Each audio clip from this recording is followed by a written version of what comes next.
This is the AARC Congress and the Big Ideas Theater at AARC Congress. I'm Ed Highland. I'm joined now by Rick Ford. Thank you so much for coming by and joining us. Talking about pitfalls, pitfalls in benchmarking. Tell us a little bit about some of those pitfalls that we're having to deal with and the complexities. Sure, Ed. I think you look at benchmarking and it's basically looking at comparative data across entities and trying to find those best performers and then emulating what those best performers are doing so you yourself can get better. So benchmarking itself is a good deal. It's used across industries. I mean, when we go to restaurants, we see the ABC signs. That's because someone's collecting data and comparing quality metrics and service metrics with those. We're going out to buy a new car, we're looking at safety ratings. And in healthcare, even with the new value-based purchasing that dictates how hospitals are reimbursed, there's a lot of benchmarking going on related to value. But there are issues and there are pitfalls related to specifically benchmarking respiratory care departments. Well, let's talk about staffing levels. That's one that comes up and will be coming up in your presentation. Yeah, the thing that many department managers face is administrators are using productivity-based benchmarking, looking at how many hours are used to produce a unit of service, which could be a treatment or something like that, and then setting targets for staff reductions. So this has kind of been a thorn in the side of RT managers for a long time, in that administrators have commonly used benchmarking with metrics such as hours per unit of service to actually reduce staff. And if the data is not used correctly, or if we fall into those pitfalls, sometimes it can mean a reduction in staff to the point where it impinges on the ability to provide quality care and safe care. So the AARC has guidelines on benchmarking, and how do we utilize those to make this a better world for us all? Well, I think there's a collaborative of great talent in the AARC, and there's no doubt that the management community, through the management section and a variety of other networking tools, wants to get better. So we welcome benchmarking, but there are some issues with it. And the issues are that if you look at what benchmarking is, it's looking at how many hours are required to produce so many units. So we run into problems on both sides of that equation. There are as many different department structures as there are departments. So if you're looking at hours required of a simple hospital that may have a director, a manager, and then staff, they don't have a lot of fixed hours associated with them, as opposed to a university setting like I came from, where I've got an administrative director, 2 directors, 3 managers, shift supervisors, coordinators, research. So my costs are a lot higher, and a lot of times those aren't accounted for. So department structure issues create a problem because it inflates the hours.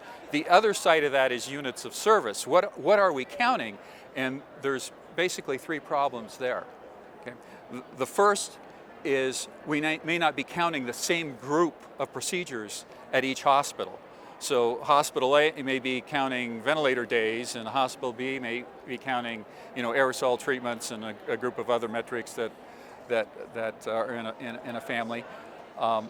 So we're counting different things, and it's not apparent to the end user of the benchmarking product. The other thing we're doing is sometimes we're weighting the metrics. So, 1 unit could take 2 minutes, but 1 unit could also be a therapeutic bronch that takes 2 hours. So obviously, if you have a unit of a therapeutic bronch, it requires a lot more labor.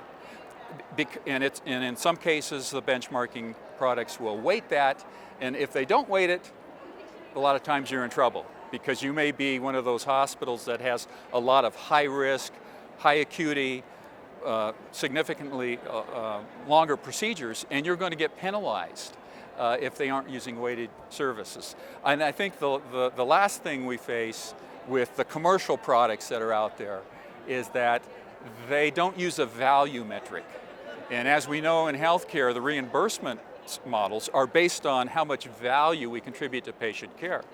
And the metrics in respiratory care are primarily hours of service, hours required to produce a certain quantity of service, as opposed to a value metric which could be a decrease in readmissions, decreased length of stay in the ICU, decreased infection rates. So we really want to look at how many man hours are required to produce those quality value metrics. And the corporate benchmarking companies aren't quite there yet. But the good news is we have a program within the AARC that can help with that.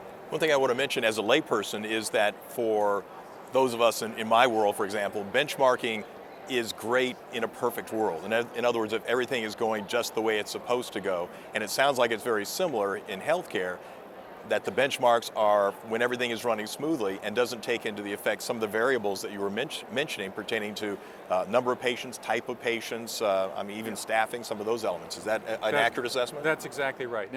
And in healthcare, you've got to take that into consideration. And specifically, I'm an advocate for respiratory care, so with managing an RT department, managing benchmarking data, you've got to be aware of some of the pitfalls we talked about. And of course, the AARC has a new product that will help with some of that. Fantastic. Rick Ford, thank you so much for coming by. And I want to put in a plug. You retired last year, is that correct? That's right. And yet he is back here at the AARC Congress. I think it's a great example of how you can take and not only give back to AARC, even past perhaps your working years, and you're working hard here at AARC Congress, but also on other levels as well. Right. And we want everybody to get involved, be an advocate, this is your passion, and talk about it. Exactly. Thank you so much for joining us. All right, thank you, Ed. This is the Big Ideas Theater at AARC Congress.